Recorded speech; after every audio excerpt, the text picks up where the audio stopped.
The plan really rests on the fact that the beach is a countywide benefit. It's a benefit to the entire Flagler Beach community, from the beach all the way out to the west. Flagler County Commission Chair Andy Dance talking about the importance of the proposed beach management plan. Dance is making it clear what the financial picture looks like for the city of Palm Coast. I think there was confusion that you as a council had to vote to approve the sales tax. And really what we are asking the council to do is to agree to that distribution formula. The county commissioners are taking the political hit. It falls on us to vote this as a supermajority for it to go through without a referendum. And he further explains the financial structure of the beach replenishment project. And this is a pay-as-you-go plan. So we've already saved enough money for constructing the second reach. But if we implement this plan this year, we start building those monies to be able to construct the next phase. Flagler Beach Commission Chair Scott Spradley emphasizes the importance of the project and its impact into the future. We agree with what has been said widely, that the beach itself is the most lucrative asset in the county. You know, from an economic perspective, tourist perspective, lifestyle, and things such as that. Even with all the explanations, Palm Coast Mayor Mike Norris basically says City Council isn't in full agreement to help fund the beach nourishment project. Our City Council received the plan, and 3 of the council members want this measure to go on a referendum. And I don't necessarily accept that philosophy. I can be negotiated with, but right now I can't do anything with this. I want to help the county out, and I know it's an important measure. When 3 council members want it to go on a referendum, there's not much I can do. There's only 4 of us. 3 of us were elected. So that's their call. Beverly Beach, Bunnell, Flagler Beach, Marineland, and Flagler County are all in agreement, but the government entities also say approval from the city of Palm Coast is crucial. For Flagler's Local Morning News, I'm Karen Johnson. Good morning, Flagler County. I'm Rich Carroll. You're listening to Flagler's Morning News on Friday, March 14th. Flagler County's administrator stopped by the school board workshop this week to highlight their new beach management plan. County Administrator Heidi Petito started off by emphasizing the importance of the beach to the local economy. Last year alone, Flagler County had seen just under 1 million people in tourism. So when we look at the economic impact of tourism in Flagler, it's about $890 million alone with tourism, which is probably one of our strongest economic engines that we have in Flagler.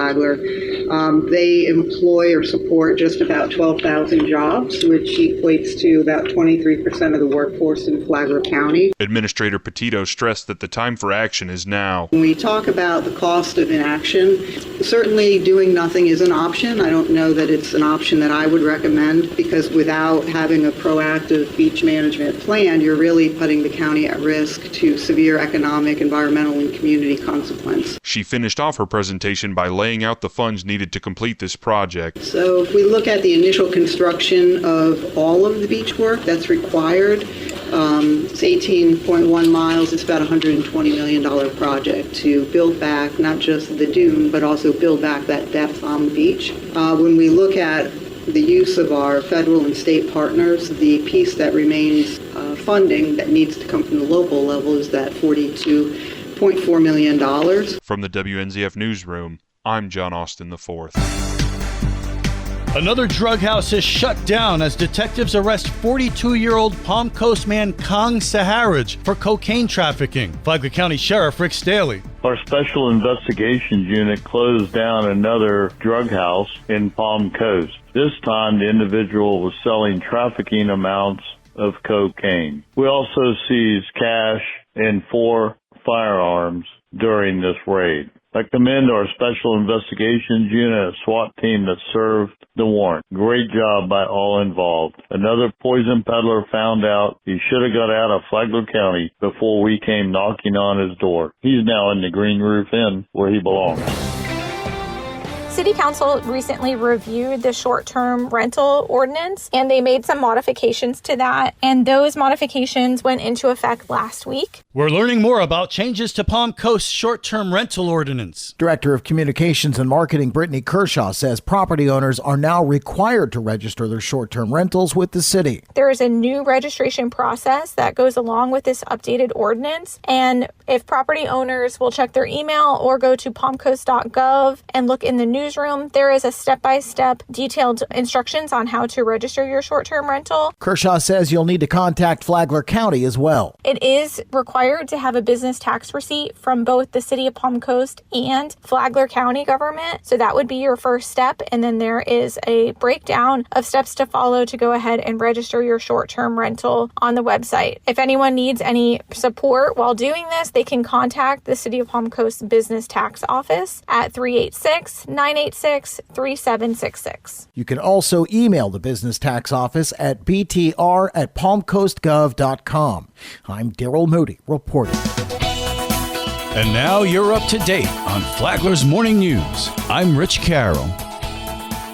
And now, Mike Lee Show with your WNZF local sports update. The biggest baseball game of the year took place at Matanzas last night, and the WNZF Sports Network was there for the Old Kings Road Diamond Classic when FPC came to the ship. Marion Clayton walked and scored on an error to give FPC a 1-0 lead in the first. That's going to get into the corner. This should be two. Throw in from Seda in the second, and it's a stand-up RBI double for Noel Hemmerly. That double was part of a 3-run third for the Dogs. Matanzas would add 2 in the bottom half, but Adam Kleinfelder would shut the Pirates down from there. Down looking for the second time tonight, and the side is retired. 4 in a row retired for Kleinfelder. Adam struck out 5 in 5 innings and had 2 RBIs at the plate. Started to figure out later in about the 3rd inning, and I was just throwing my 2-seam outside, and it was working. In the 5th, Clayton blew the game open. 1 ball, 1 strike, 1 out. And that is a base hit to right field, and that is going to score 2. It's a 2-run single for Marion Clayton. I was ready to attack. He threw me a fastball in the heart of the plate, and I jumped on it. That extended his hitting streak to 7 games and a lead to 6-2. After 5, FPC led 9-2. Matanzas scored 2 in the bottom of the 7th, but with the tying run on deck, Carson Fliss slammed the door. It'll be fielded by the first baseman, and that will do it. The FPC Bulldogs defeat the Matanzas Pirates in the 2025 Old Kings Diamond Classic 9-4 and claim baseball bragging rights in Flagler County. FPC is now 5-9. The Pirates fall to 1-12. The Bulldogs have won 2 in a row. Feels good against our rivals to beat them. That's 2 in a row. We're starting to get hot.